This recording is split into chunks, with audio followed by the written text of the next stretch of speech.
Hi friends, जय जगन्नाथ। तो आज आम बनइबा मोमो, जहाँ भी हेल्दी भी और टेस्टी भी। तो सांग मैंने ये मोमोर स्टफिंग पाइकिना रसुण, कंचा लंका, पियाज, पत्रकोबी आउ मांस बड़ी नहीं। तो मो पाखे बेसी किसी परिवा अवेलेबल नथिला, जेमिति कि कैप्सिकम, पनीर बा मशरूम, गाजर एगुड़े किसी नथिला। तो मो पाखे जहाँ थी मुझे बनई।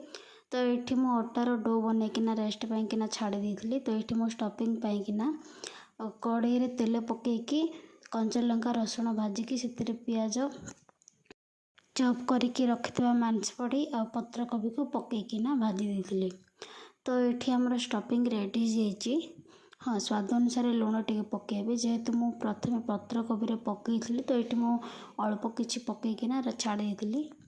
मु मोमोर चटनी पे 2टा टमाटो, सुखिला मरच आउ रसुण को सिझेकिना ग्राइंडर कर देती। तो ये मोमोर सेप देती गोटे ताटिया साइज रे। तो मोमोर स्टफिंग देकिना मते तो गोटे स्टाइल रे मोमो आसे, आउ को डिजाइन मते आसे ना। तो मो हिसाब रे मोमो बनैली। भल लगुच ना लगुनि सांग मैंने प्लीज कमेंट रे कहिबे। तो मु फास्ट ट्राए करती देखी केमी लगुच, भल लगे ना मुझे रेसिपी शेयर कली।